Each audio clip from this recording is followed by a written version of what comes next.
Hello, hello, hello, and welcome back to another episode of the Armchair Pundits Weekend Review Show. And what a weekend it has been. Boy, first of all, I think we need an apology from one of the members because we were so close to having a full house. For those of you that don't know, sorry, we've been waiting for a full house of all of our teams to win, and we had one job left over. And they scored first, and there was excitement in that household. But Can I just put a disclaimer in there before we go on to Mhm. the part of someone having to Apology. apologize?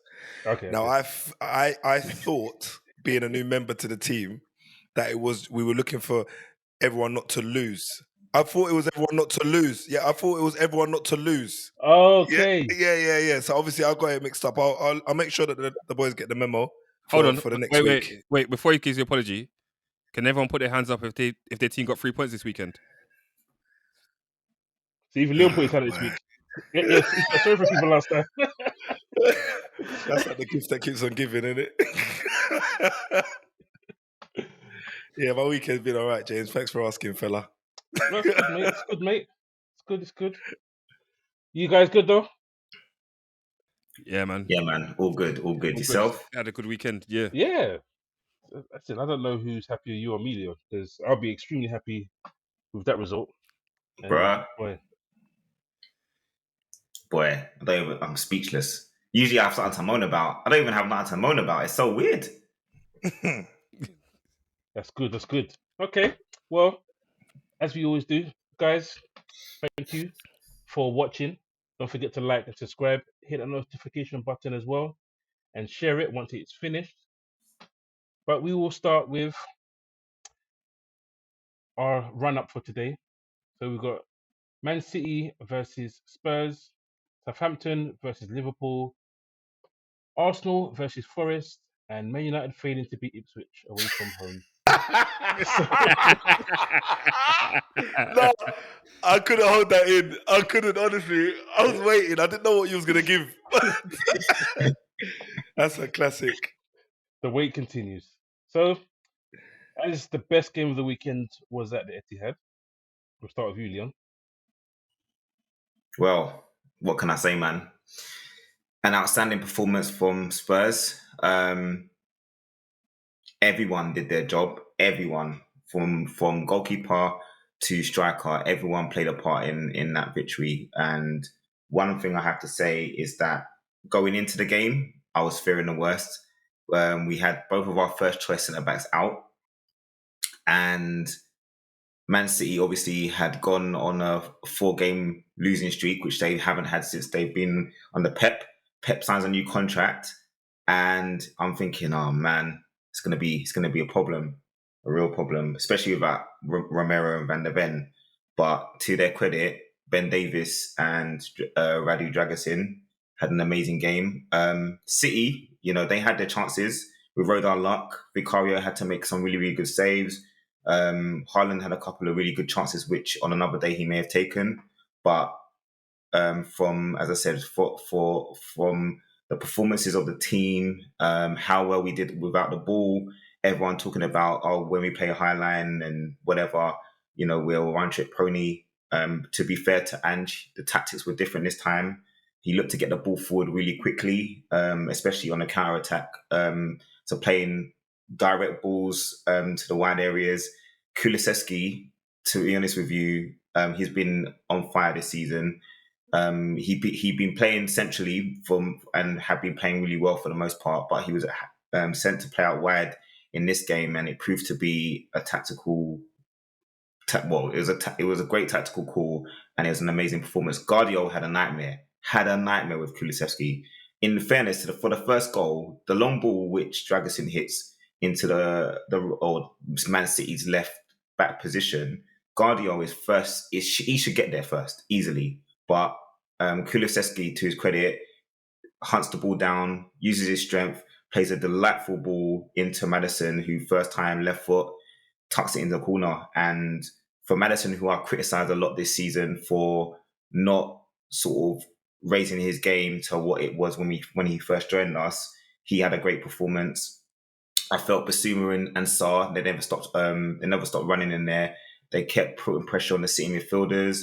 They didn't give them time on the ball, and collectively, the forward players just linked up play well. We held the ball up. Solanke did really well as playing as a lone striker, holding up the ball, setting up Porro, who got on the score sheet as he likes to do every now and then. Great finish. He was in acres of space as well. Acres of space, free as a bird. And the thing is, like, how many times on TV do you watch a game and you're telling your player, just pass it to that guy? I couldn't believe he did it. Solanke, to his credit, he saw him open. I was like, pass it to Porro. He did. First time strike, brilliant. Like, couldn't ask for more, man. It was a great performance. It was great. It was great. Man City obviously will be feeling a little bit, I would say, aggrieved that maybe the scoreline wasn't necessarily what they would say is a fair one, but we took our chances and they didn't, and that's how football goes. And we continue to be a bogey team for them, especially with Pep under Pep Guardiola. We've really had a good record against them, no matter how good or bad we've been. But it was a performance I never expected to see, and I'm really happy. Now it's about, can we put a string of results together consistently going forward? But for a 90 minutes of football, it was great, and I'm sure there'll be a DVD in the Spurs shop probably next week. The funny thing was, Lee, you know, like, you can slightly tell what team talk Ange gave the boys before it started. Get at them. Like, literally, just get at them. And I think there was one individual that took that a little bit too literally, and that was Basuma. Of course. Literally. Basuma always, you just know he's going to do something stupid at some point. And he got away with it this time because he done something stupid again, which enabled Haaland to, I think that's when he had a shot that hit the crossbar. But, like, he got a yellow card in under like a minute or something like that. And it was early. That was ridiculous. Well. And you know what he's like. That was ridiculous, though. That was ridiculous, though, man. You didn't. That's a bit stupid, I think. From the ref? From the ref, yeah. You don't need to get 30 seconds.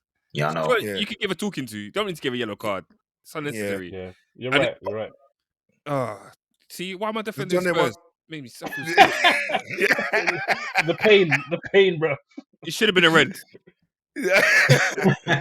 It's one of them. Vicario, he played really well though, man. He really good game. Saves, brilliant, dealing with crosses. They tried the same tactics that they've done in the past. He's learned from his mistakes, and to be fair, he's called these things out. He's been one of the players. Him and Kulusevski in particular. Like, you hear a lot of players say things in interviews, and you're like, bro, I want to hear it. Just show me. But you can see that. You can see the development in terms of what he works on and how much he's improved on that part of his game. And, like, again, credit where credit's due. We've seen Vicario pull off great shot stopping saves, but it's the aerial, dealing with crosses and being more commanding. That's what we need from him, and he did that. Yeah. And Kulusevski on the right. Go on, Jace. Go on, Jay. Because you guys were clinical. That's what I go look at. I looked at it, and let's be honest. The first 10 minutes, I was like, "Oh man, City are on it today." Like, as Lamont said, all the stuff that had been spoken about, the new contract, everything else, 4 defeats in a row, they came out at the beginning. I was like, okay, it's gonna be tough. Mm-hmm. But it's almost like you guys. It's almost like sometimes when you're playing a game and you make a certain move, you're like, okay, I've clocked it now. I know what to do now. And that happened in the game. We did something that, okay, you know what? Yeah, okay, cool. We got him. And from the first goal, it was curtains, bro. Like, that first goal, the ball from Kulusevski was just delicious. Yeah. And he literally said, just kick it in the back of the net. And then the run for the second goal. Yeah. Between him and Son. Like, again, it's decision making. Normally we complain, but as I said, we were looking at it and we're going, you can see how the play's developing, and you're thinking, give him the ball now. And he did. And I was like, oh my God, he's done it. And then the finish for the second goal for Madison, I didn't even mention it, but that finish for the second goal was beautiful. Control and finish with the same foot. Control and finish in that small space. Yeah. Honestly. Quality. What I liked about it, because they interviewed him afterwards, and he said it was all meant. He said that when he passed the ball in, he had that very intention. He said when defenders are around Son, they're scared of him. Mm-hmm. So they always get tight. They said he knew that space was going to be there. Yeah. It's just whether he could actually get the touch and think it. And he did, bro. Yeah. He did. Yeah. So I think there's two things to mention. There as well. Go on, Bev. No, I was going to say at one point in the game, they came up with the stats and it was that Spurs had three big chances and 3 goals, and as James already said, it was just clinical, and like you already said, I was watching it 10 minutes thinking, oh, this is gonna be a long day, and then Bro, a I 30 thought it would be a long day. That first 10 minutes was peak. and then on 13 minutes you score, and I'm like, wait, hold on, nah. When are Spurs really gonna turn up? When are real Spurs gonna turn up? Bro, I'm not even like at 2-0 half time. I was still threatened. I was with my friend watching the game, and I'm still You're not threatened. the I'm only like, one. it's Tottenham, man. We're the 2-0 up kings, where got half going into half time. I was just expecting us to just. I think pull every Spurs fan, because of what happened to you guys last time when you went 2-0 up and then you came but back, I Brighton. mean, every Spurs fan were on the edge of their seats, even at 3-0. They were like, this could just go when did you wrong. feel comfortable, Leon? When did you feel comfortable? At what At point? the 80th minute. Is it? The 80th minute. Real talk. 80th minute, because there was a chance that City had, and I was like, if they score this, 10 minutes, which in the Premier League nowadays, the last 10 minutes is 15, 20 minutes almost because of the way the injury time goes. I was thinking that's still enough time for them to score 2 more. So at 80 minutes, when they missed that chance, I think it was another Haaland. I think it was a header that went over the bar, and I was like, okay, I think we're good. Now. So Haaland had so many misses. It's funny. If Nunes had a Haaland performance like that, the way there'll be memes everywhere over the net. So listen, Haaland had an off day, but it's good for you guys because as much as, to be fair, let me be fair, as much as it was an off day, as you guys said, Vicario was excellent. That's one of the best games I've seen from Vicario. Yeah. So Dragusin, I questioned him 2 weeks ago in your defeat, and he had a nice couple of games with international break, and he came back with confidence. I guess sometimes when you haven't played for a while and you get thrust in because he played against Galatasaray before that game. Yeah, that was problems, And man. We were so bad. So those 2 games are a bit dodgy. Then he gets a good international break and comes back like that. So it's all good for you guys. Porro trying to tell Real Madrid, come and take me. Don't take Trent. I'm ready. That was a showcase, innit? That Don't was a make that showcase continue. for real. Yeah, that was a Don't make showcase. that Allow it, continue. innit? Bro, James, Let don't do him that. go. Let him go. James, let's Come not on, do this. Porro. We're not doing this. Innit? Nah, not having He's none like, of this. yeah, we'll keep Nah. Trent, you take Porro. Yeah, bro. Bro, he's Spanish. He speaks Spanish. There's no worries about his Bro, pronunciation. why Real Madrid ain't dumb, you know? Why pay money when you can get a man for free? Yeah, it's It's true. all right. It's It's all right. true. It's But all you know, right. who is it? Is Lee? Is it you or Daryl that doesn't really like Ben Davis? Because I know it's one of you. Every time I say his name, you grimace. No, the thing about Ben, he's actually a really reliable player, but it's often that he gets found out against top quality opposition. But this He was performance superb. the other day, him and Dragusin was so good.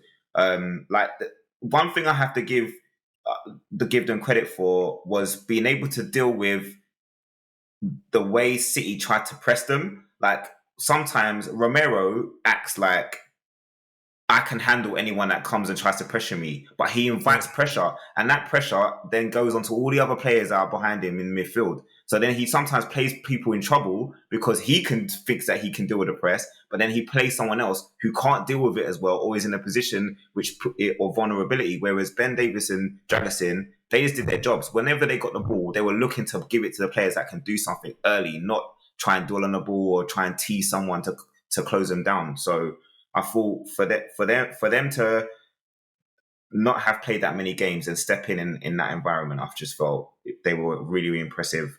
And I think it's just because you wouldn't say that Ben Davis is top quality, but when you can depend on him, he's like your John O'Shea's, those kind of guys that come in and they'll just do their job. They're not spectacular, but on their day, you know that they can do a job for you, and that's the reason why he's still there after how many years.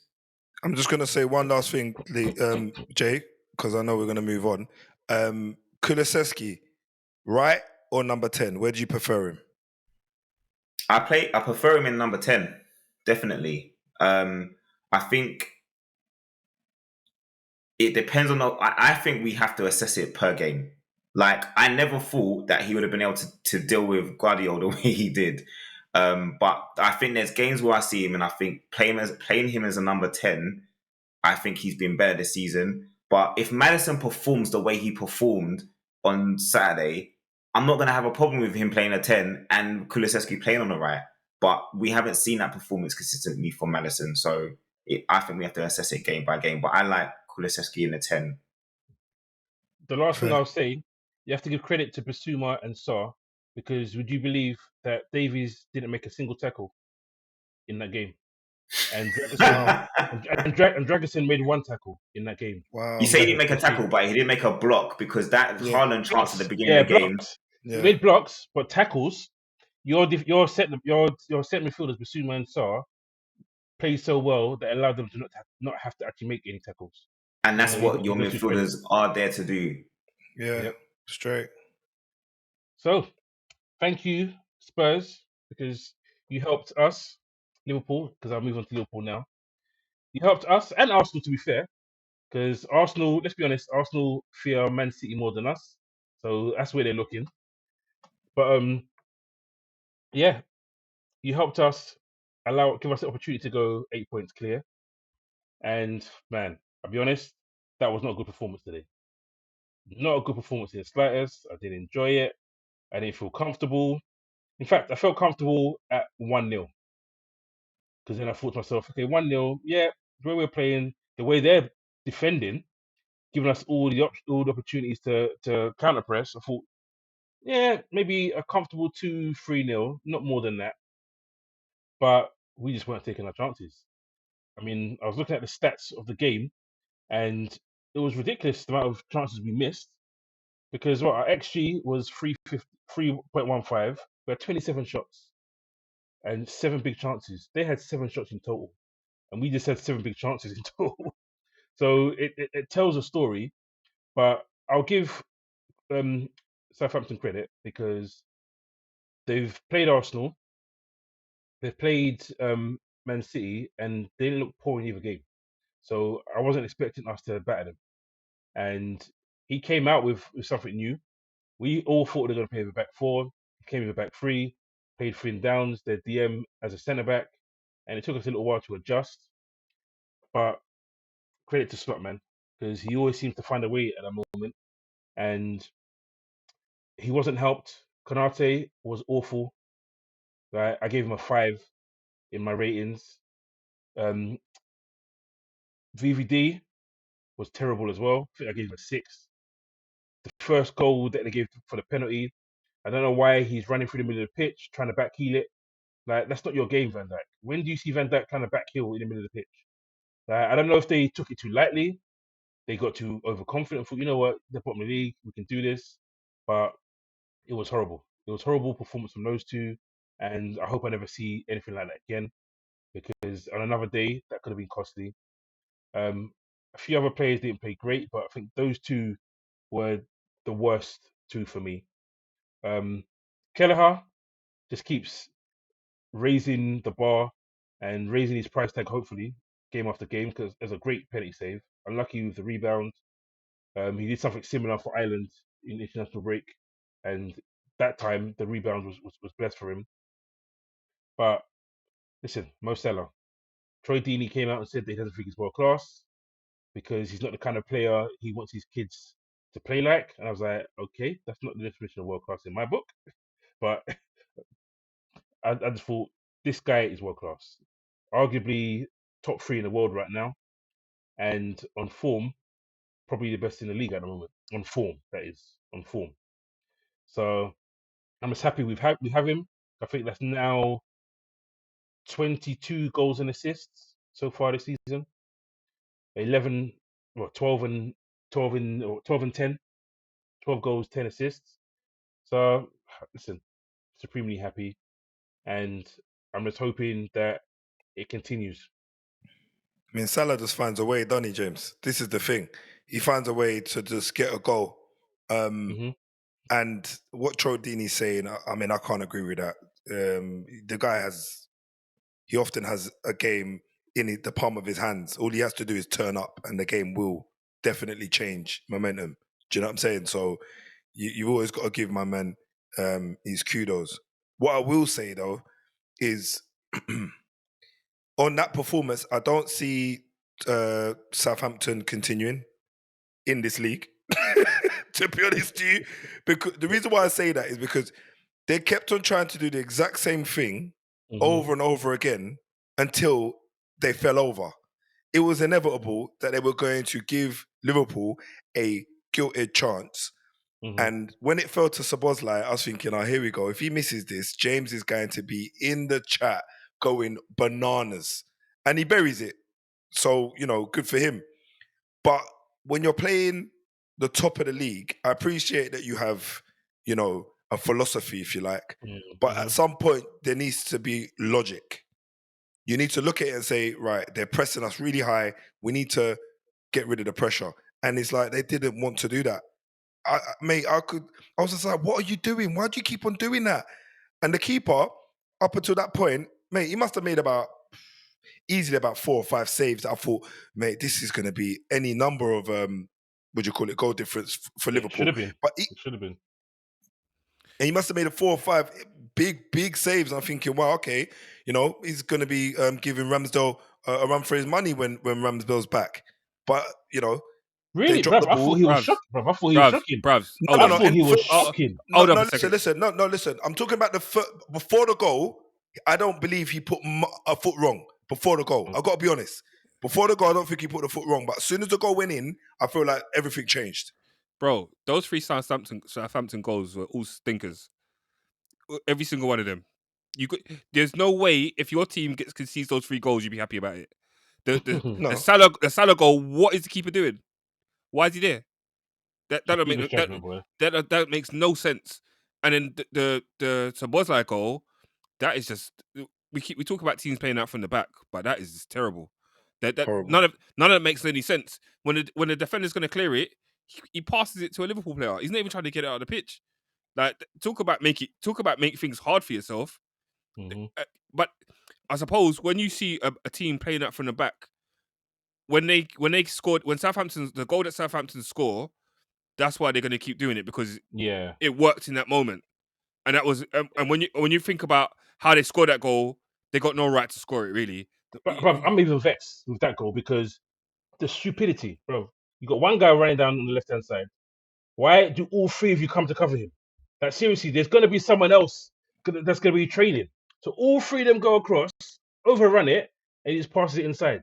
So I thought that was just dumb, personally. It looked like a meme, James. It looked like a meme. Like it looked like a cartoon sketch where all the players got done by the same dummy and they all went one way. I was like, what? This is jokes. And then he obviously scuffed it in the back of the net. I mean, it was a good finish, you could argue.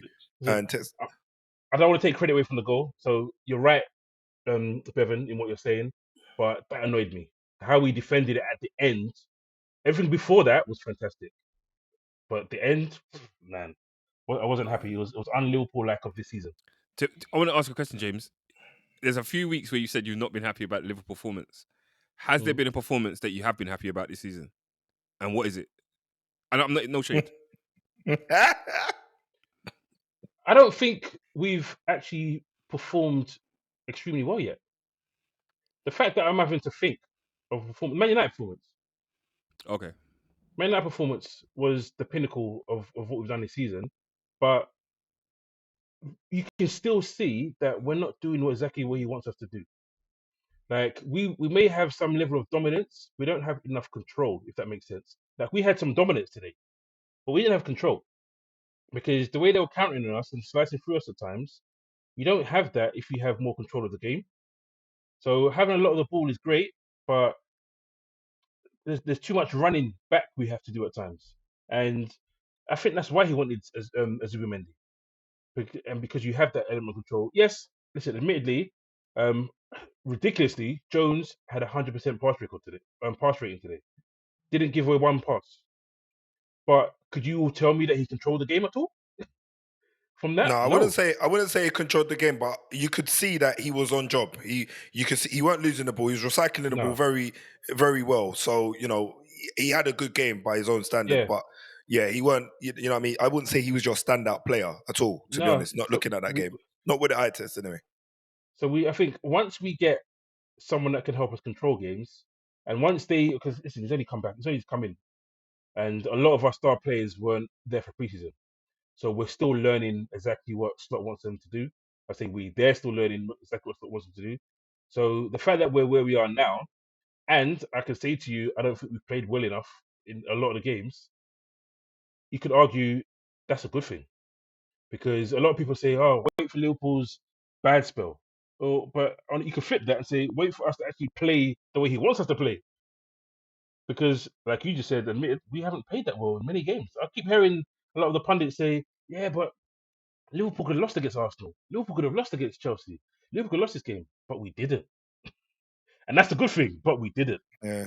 And that's the mark of champions, you know. The champions do stuff like that where they don't play particularly well and they still manage to scrape points. Do you know what I mean? And you know, that's the measure right there. I mean, you lot Exactly. even struggled against I say struggled, but you know, Ipswich came close, you could argue. Yeah, To some first game of the degree. season. Yeah, first game of the season. I But don't think listen, Ipswich So, came close. Monch, you saying that Liverpool are looking like champions right now? Is that what Bro, you're saying? I heard it. I'm glad you caught it. I'm glad you caught what he was trying to put down right there. No, Just it's not what I saying, was innit? trying Yeah, to say. no, I was just saying Are you it sure? He's There's a saying long it resembled. way was to go. No, it was a champions type. resemblance. no. You said because I'm just saying. Usually they reserve that to the business of the season. You're saying this in November, bruvs. Yeah, I mean, look, I've seen this story a few times. You wouldn't know too much about it, Bev. Leon never seen it in his lifetime. But you know when you All know, right, Hold on, mate. wait, no, all wait. respect to Hold it. on, hold on, hold Respect, on, respect. hold on. I do know I'm about it. holding. It's You been do. a minute. I do know about that. It's been a minute. Just mind your All right. mouth. Just have some respect. All right. Have some manners, yeah. So as I was saying, yeah, you know when the guy when you got your team and you can see that they've got all the pieces, but they're not gelling, and you're trying to grind out results, and you're facing some adversity, and you think to yourself, "Wow, are we going to win this game?" Because today, I'm not going to lie, when I was watching the Liverpool Southampton game, I was thinking, "Boy, you guys could just throw this away." You know, it's Bro, like you you were don't happy. want. Yeah, You, I bro, the WhatsApp was. group told me you were happy, bro. I was, bruv. I You know what? was. The Because thing is, I look at it differently. I've never. There's not a game in this season where I've looked at Liverpool thought they're going to lose. Not one. Mm. I haven't even Same. as bad as you've been playing. To some of Mm. them games where it's not been great, but I didn't think that I didn't think he's going to lose to Ipswich. I didn't think he's going to lose to Crystal Palace. I But do didn't you think. sit there and think, but Liverpool? I think Liverpool still got another gear to go to. That's the way I see it. Yeah, no, potentially there is another gear to go to. But in sometimes in this instance, when a team is it's been 12 games that have been like this, and you can only pick out one game, you think is there gonna be a time when it's gonna be a difficult period where it isn't gonna work? And what happens when that happens? Like when you got to play like 3-4 games in a row, like over Christmas and stuff like that. That's when I think you'll find, and that's when I think you'll see the where it To be fair, possibly go. we're doing that now, though. As in, we're playing 3 games a week. Christmas time is not going to be much different in No, terms of the amount of games. it's not the games, but I'm saying when the games come, I think it's different when it's Premier League, rather than Mhm. Premier League, Champions League, because you can have a poor performance in the in the Premier League, We've won and every then game in the Champions League as well, though. Just think, no, yeah, we've and won then every game. you go to Champions League and you smash a team, but then when Mm. it's the Premier League and you're playing against like you're gonna be playing against teams that are either challenging for the title or fighting relegation and things like that. Sometimes it's different over the Christmas period. Things I change in it. think I think it's the next 3 games. If I'm not mistaken, I could double check in a second. But I think we have got um, Man City, Newcastle, Everton next 3 games. If we win those 3 games, then I won't even be worried about Christmas. I'll be honest. If we don't lose in those 3 games, which is what I actually expect, then I'm still, like I said, Lamont said to me earlier about us winning. I still don't think we're proper favourites yet. As poorly as Man City are doing, let me get to the business end. Let me get to March and let's see where we are, because anything can happen. Like, imagine if we draw today. We draw today. Arsenal are laughing. They're thinking, "Yep, that's 7 points." So, boy, we've got time to go, and Man City is going to be tough. As poorly as they've played, it's going to be tough. but I'm happy. 8 points clear, you can't complain. But it's not done yet. It's November. So that's enough of me, enough of Liverpool. Arsenal have recovered as they usually do after international breaks and taught Forest a lesson, if I'm completely honest.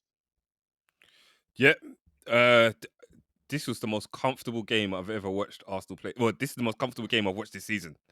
I at no point was I even slightly worried. They couldn't really. They had a couple of chances where they could get out, but after it wasn't. It's kind of half chances and things like that. Odegaard being back is the difference. Where teams, him and Saka being on the same side, teams can't really double up against Saka like that because then they got to worry about Odegaard when he's going to float into that space, and he floats into that space very well. Uh, Saka's first goal kind of reminded me about someone in here. He cuts across, and you think he's going to do the finesse thing, but he just puts it on his big toe back of the net. You know what I mean? You know what I'm talking about? And yeah, it was in the first half. I felt like Arsenal should have had, they could have been out of sight in the first half, really.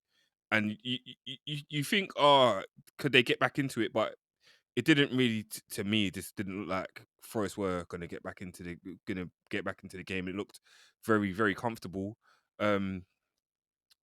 Partey's goal was fantastic, and Yep. then they bring Wanyeri off the bench, and he has a sighter, and it looks like he's creeping into the far corner, and then he gets his goal, quick free kick, a pass to Sterling. Sterling cuts it back, and he kind of just taps it in, and it was just a controlled performance. And I think that after the run of games that we have had when it's been so bad and the lack of creativity in those games, this game was very different. There's a lot more creativity, and you could see the difference that Odegaard makes to the team. I think it would have been nice if Jesus could get a goal. Technically, he's a good footballer, but as a striker, he just doesn't. Bro, he couldn't buy a goal right now, this kid. Yeah, the thing is, there's a chance that he had in the first half, and you're thinking he's going to he's going to bury it into the back of the net, and it goes just past the post, and you think that's just his luck at the moment. But it was nice that Arteta could rest. He could rotate players. He could rotate Rice. He could rotate Havertz didn't play, Havertz. did it at all? No, Havertz didn't play at all. He could he plays a different midfield, and then they could control that game against Forest, where I think a lot of other people would have thought he's going to be a potential banana skin, and we dealt They with them surprised me comfortably. though, How bad they because were.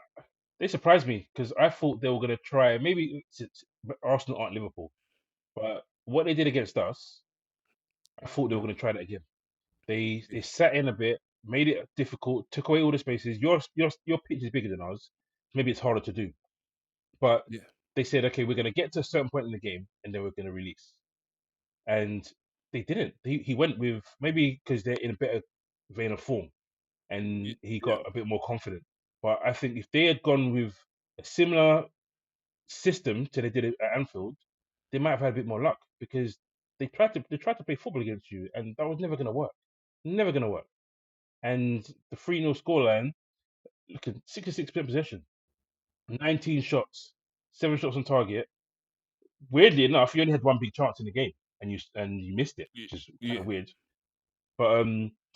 But they had no shots on target the whole game. No shots on target. So I think they would have been better served letting the fast guys come on later in the game when you were a bit more tired, and that might have been a better option because what he did not work at all. It was poor. Yeah. Yeah. That's They what I didn't look feel. like they had a plan. They didn't look like they had a plan against you guys, if I'm honest. I think they Because plan. you guys just done, you played like it was training almost, Bev. Like you just playing, doing your thing. Like this is what we've been working on, lads. This is what Mm. we're doing. Whereas Forest were just like, all right, do I go left? Do I go? They didn't look in any sort of control or organized. So it was a little bit hard to watch from that side. But it was some good football from Arsenal, and Odegaard Mm. was definitely a big miss just on that performance alone. you could see he was such a key figure for you guys. Yep. Long may it continue. That's all I could say. Long may it continue. I don't mind being like kind of nobody's paid attention to us, and we can quietly go about our business. Really, That's what we tried to do. That's what we tried to do. Bevan, cut the crap, bro. What do you mean? No one's paying attention, bro. Come on, you No, lot He's are make enough noise for the team, bro. As fans, so you can never move no in one silence, bro. ignoring Arsenal. Never. You're not out of nothing right now. I'm not saying. I'm no, but what I'm saying is that like 2 weeks ago, people were writing Arsenal off, and I'm not even saying we're in the title race at the minute. But I'm just saying I prefer that nobody talks about us. We can quietly go about our business. That's all. That's all. That is You're all. like the 1 in a million Arsenal fan. I'll tell you that Trust for me, free. bro. Trust me, bro. Oh, mate. Okay. Anything else suppose you want to it's say me about next, innit? about your team? Because we're ready to move on to. No, man, we can move on. You sure? We could- Bev? yeah, You sure you don't have nothing more to say? No, man, we can move on. I want to hear about the Amorim revolution. How was the win today, mean- Lamont? How was the win? Well, I'll tell you what we didn't do. We didn't capitulate. So I'm happy for that. You know, it's been a good week. A very good week. Upbeat. I can see that, you know, the guy's got ideas. He's got plenty of charisma, more than the last manager that we had. And thank God he didn't use the word plan in any of his interviews, because that would have drove me mad. For me, he's had a good start, because as a manager coming into the Premier League, you don't want to lose your first game, do you? Let's be honest. Bevan, less of the noise. No. Less of the noise. I'm not having that. I'm not finished. I'm not finished. I'm not Let me having that. finish my sentence. Let me finish my sentence. Yeah? Let me finish my sentence. Okay? So, every Man United fan would have wanted a win today, including myself. But what I definitely didn't want was to lose. And we could have easily has lost that game today by 3 or 4 goals, easily, if it wasn't for Onana and some big time saves. He definitely earned his keep today, without a doubt. I think everybody will be going to him and shaking his hand saying, thank God for you, mate. But So, Lamont, quick question. What's changed then? In what regards? What do you mean what's changed? Because obviously you're wanting to see how different things will be under Amorim. It's only been your first game, but realistically, if you look at the performance and the fact that you managed to escape with a draw, because that's what happened today. Yeah, agreed. Do you really feel like there's anything, like Amorim has not had any time to really do much? So can you really be pleased with the performance today, honestly? I'm happy for Amorim that he hasn't had his first game in our at United and lost. That's what I'm happy for, because then the media are not as much on his back as what they would be had he have lost the game today. I'm very patient at this point, because I got some belief in just what he's trying. Just looking at his interviews and just seeing how he's carrying himself, I've got some more belief than I have done in some of the previous managers we've had. So I'm prepared to be patient. What I will say is that obviously he did stick to his guns. He played the formation that everybody was raving and ranting about. And there was 2 instances in the game where I thought to myself, okay, I'll say 2 instances. I'm being a little bit, I'm undercutting it a bit. But there were some instances in the game where I thought, okay, I can see that some of these players can work in this system. But I can also see there's a few gaps that will definitely need to be filled, because we need energy, we need physicality, like he keeps on saying, and we need the athleticism. We don't have that in abundance at the minute. And obviously, there is going to need to be a change in attitude in some of the key personnel. We rode our luck for pretty much the majority of the game today. But in the grand scheme of things, getting a point is better than getting no points. And if you remember a couple of weeks back, I did say to you guys about Ipswich, and they slapped. No, I say slapped Tottenham. they touched Tottenham, and they could have easily done the same thing to us. But in truth, I do got feel like we've come out You got lucky lucky. to get the 1 point and just go on to next week, get Europe under our belt, go and face. It's not Arsenal our next game, I don't believe. I think we got Everton, innit? Everton, and then we got Arsenal. So we have got a tough couple of games for him to get his head around. He's had probably 3 or 4 days with Mhm. The full all squad. the squad. Do you get what I'm saying? And the squad that he actually was training with to begin with were a lot of the guys that are injured. Do you know what I mean? And he had to bring up some of the younger lot from the academy. So I feel like he was just kind of, almost introducing people into what his ideas were moving forward and seeing who could really get with the program. Do you know, I ain't gonna lie to you, bruv. I don't believe you. I know before this game, you were looking at this It was game as 3 gas. points. This was three Yeah, brother. points in the bag, yeah. And don't shake your head at me because what did your last manager get? Was it 4 wins in 4? And you go and draw with Ipswich, and then let's see what the manager's gonna do. Oh, I'm impressed by what he's saying. Come on now, you're Probably disappointed won't by run that. You're disappointed by that draw. Listen, we're not like Arsenal fans, Bev. What can I say? Bro, We're not like Arsenal fans. We don't get you- excited to that level when things are not going our way, bro, or when things are going our way. We're bro, very kind of patient as a fan base, bro, and we're bro, prepared to bro, wait. But bro, we need to see results. bro. We He's got you. only had the full. Listen, brother, we've got you in 10H AEP on the last 5 podcasts talking about it, bruvs. Don't do that, bruvs.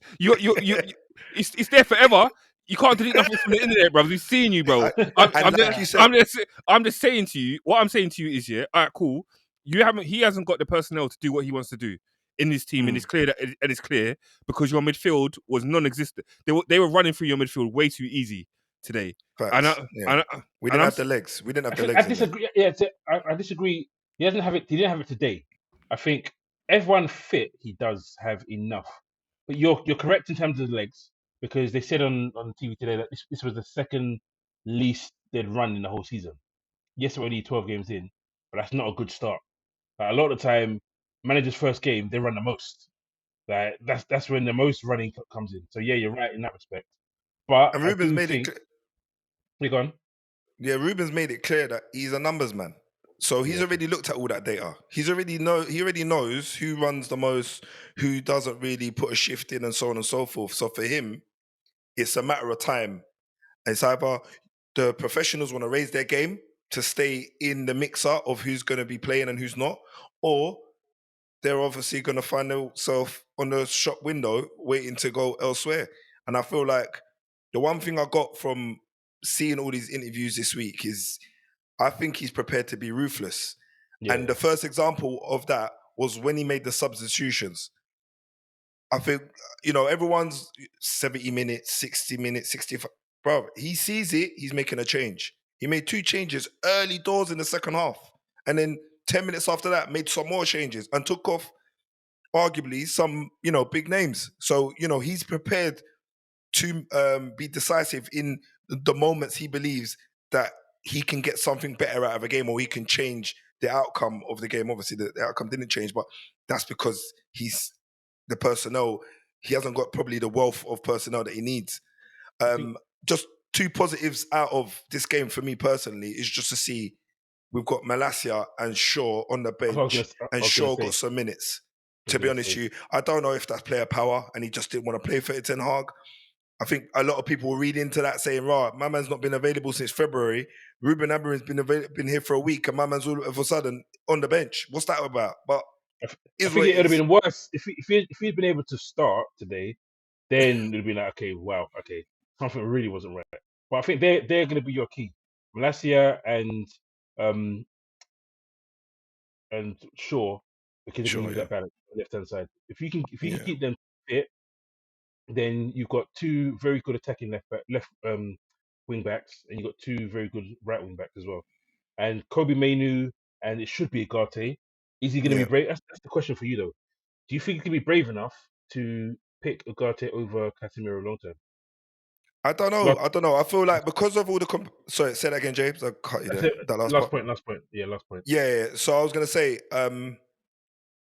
with that in mind, I do believe that because of how many competitions we've got in front of us, I feel like he will just rotate the squad. Okay. I feel like he just gives me that kind of vibe that, you know, he'll have a conversation with your seasoned vets and also, you know, tell them like, this is what the plan is. We've got games coming up. You're not going to play. You might get some minutes. And when he talks about being relatable, I feel like he feels he can connect with the players on a level where he can have that conversation with them and they'll have some belief in what his idea is of getting the points in the next game and, you know, making sure they're going to get enough minutes throughout the next couple of weeks to sustain their level of fitness and so on. So yeah, man, I feel he'll be brave enough to make those changes. Can I just say that, you know, I was I was very happy with two performances in particular. One was on Nana, and I touched on that earlier on, and the other one was Diallo.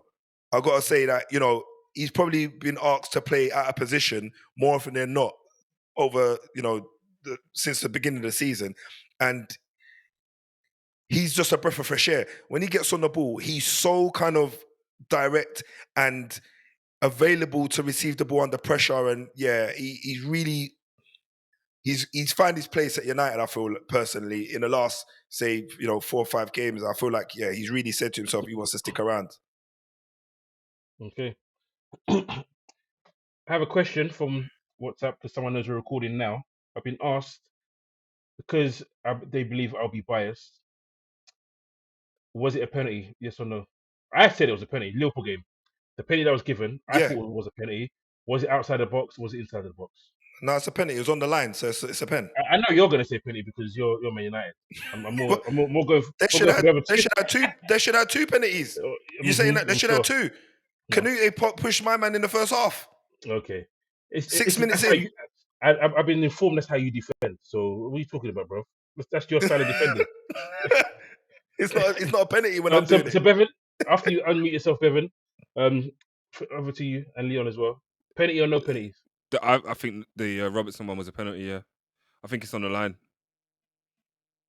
Yeah, it's tight, but it's on the line. Because at one point I thought David Coote's boy was in the VAR room, bro.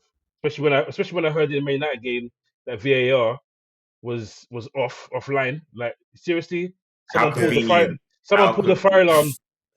Fergie sent someone to pull the fire alarm so that they can be exited from the building. Yeah, boy, fire drill. That's what happens, isn't it? Hey, I've got a question for once actually. Talking about as you go back to the Man United game, how are you feeling about Rashford and where he fits into this team now? Because do you know what my main problem is? Rashford at the minute is attitude. I'm not getting the feeling when I look at him that he's interested. I don't know if it's because of lack his confidence, something happening outside, or the club and the way it's being managed. I'm not too sure. I can't put my finger on it. He's got ability, but it's like he scored the goal, and after that, I didn't really see much. From my perspective, he wasn't really at it. They didn't interchange positions, which I thought might be on the cards. Not necessarily with Bruno, but maybe Garnacho and him might, you know, change it up a little bit. I didn't see none of that. People passing him the ball. He was doing that thing where, you know, they just flare their arms and really kind of look, you know, disinterested. So there was a lot of that going on, Bev. So, I can't really. My direct answer to that is I don't think he looks interested at the minute. So I feel like maybe the manager's just trying to get him back a bit more confidence by starting him. But I feel like today's game, Ramos should have started personally. I feel like he would have been more suited. Well, the thing is, even though Rashford scored early. We know Rashford don't like playing number 9 for a start, and he has to play number 9. One thing that we have to think about with Rashford is that if you really deep it, can you remember any more than maybe 2 or 3 really consistent seasons that he's had? Because we know that Rashford has the ability to perform at a high level, but for Man United, with all the different manager changes, I would say that he had one really, really good season under He had one really good season on Van Gaal when he sort of burst on the scene. He had one really good season with Solskjaer, and then one really good season with Ten Ten Hag. Hag. Do you really think that's enough for how long he's been at Man U, and considering what he's supposed to represent as a Man United player? Do you really think that's enough in the time that he's been there? I mean, look, when you really look at it for what it is, he's one of our lifers, yeah? He's probably one of the last guys left that hasn't really moved anywhere. He come up through the academy and all that kind of jazz. So I feel like there's a sense of loyalty there. But in terms of if he's giving anything back now and has he done for the last season or two, I'm going to say no. I feel like he needs to up his game. He needs to lock in. Whatever he needs to do it ASAP, because I don't want there to be more of a witch hunt than there already is for him. I honestly feel like he is a game changer. He has that ability to change a game at a drop of a hat. But I feel like he's still searching for his soul at the minute. He doesn't know if he's coming or going. So once he finds his feet again, hopefully we can start having a run of games where, he becomes very vocal. But yeah, at the minute, still wanting. So do you reckon it'd be better playing him in this formation as either where Bruno's playing or where Garnacho's playing would be better for him than playing as a number 9? I would say more, probably more wide for me personally, just because he's got the ability to get round a player, but defensively he just doesn't. He doesn't bode me to be the physical enough or know how to defend to the level that you would need.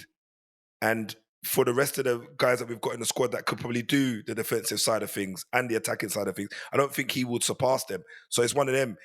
I feel like he's probably going to find himself on the bench if he doesn't find his shooting boots very soon. To be honest, I honestly feel he's going to start finding himself on the bench and having to come on and try to be an impact player, which sounds almost unheard of and disrespectful when you say Rashford's name in the same sentence. But I feel like if he doesn't sort himself out, that's what Amorim will do. Okay. So, thanks, Lamont, for your team letting us down, not getting the clean sheet, the full sweep this weekend. We roll on to next weekend, and in all honesty, it's probably going to be Liverpool. I can see a draw next week, but I'm hoping for a win to push us closer to the title. So, boy, I don't like that, James. I prefer you to say you're gonna win. Just say you're gonna win, because the next week if you do win, I don't want to be like, oh yeah, well I thought it was gonna be a draw, but we won. no, I'm just being honest. I'll be honest. I got a question for everyone as well. The way I see it, I said it at the start. I cannot see that performance being allowed to happen again at Anfield. So that's why I think it'll be slightly different. We'll try our best to win it, but I can just see it being a draw. But I don't think we're going to lose. I'll say that much. I do not think we're losing to Man City next week. Question from you? Do you guys have any belief in Ipswich now after seeing the last 3 or 4 games? Do you still think they're going to go back down? You got a 0 goal difference and they still couldn't beat you. So no. No, but you know what I mean. You know, no, in terms of how they're performing. No, serious. In terms of how they're performing. Serious, okay. And now, honestly, after watching them last week and seeing them in other games, I think they're capable of staying up. But what they need to do is beat the teams around them, and that's where they faltered. Like having a good result here and there against the teams that they're not expecting 3 points is all well and good. They're not going to be able to get those results all the time. But when you're playing teams that are around you, those are the ones that make a real difference to your survival, and they haven't been getting those results. So if they do, I think they can stay up. Do they have the ability to? If they can avoid injuries and they keep playing the type of football they're playing, there's a calculated risk in the way that they play. They don't try to play out at the back. They don't try to play out from defence like Southampton do, which is like so risky. When I wouldn't say necessarily, you don't have they wouldn't say they have the personnel to do it. Yeah, exactly. Whereas Ipswich don't play in that exact way. They play direct when they need to. They've got Liam Delap, who causes all sorts of problems for defenders, as we've seen on a number of occasions this season. So if they can remain injury free, get more output out of Hutchinson like he did today, I think they can. But it's going to be those games against the teams around them that's going to be the decider, I think, for a lot of the clubs in the bottom half. Okay, fair enough. But yeah, as you said, to be realistic, I'm looking at it, and the main bottom three, they're probably the best out of the bottom three. Mm. So Yeah. if someone else ends up flopping, which could happen, then they're probably the best suited to survive. First. Okay, something new for this week. We will be giving the scores for next week's games. So we'll start with you, Lamont. All right. You got Everton at home. Yeah, Everton at home. Yeah, that will be Amorim's first win. I don't know what the margin will be at the minute, but I'm going to say a cheeky 2-0. That's what I'm going to say. A cheeky 2-0. So you do know the margin then. I mean, that's a guess. That's a guess. Obviously, I don't know the margin what it will actually be, but yeah, I'll go for a cheeky 2-0. 3 points at home. Okay, 2-0. Welcome, Amorim. Welcome. Leon, you're at home again. Or not again, but you're at home to Fulham. Yep, home to Fulham. I'm gonna have to say 3-1. We have a tendency to concede first at home, so I'm gonna go 3-1 against Fulham. Away to West Ham. Yeah, away to West Ham. West Ham. I'm gonna go 2-0 Arsenal away at West Ham. And we are at home. I think 2-1 is my dream, but something tells me it's gonna be 1-1. So 2-1 is my dream, but I think 1-1. But James, if you win that game, is it yours to lose the title? if we, it depends.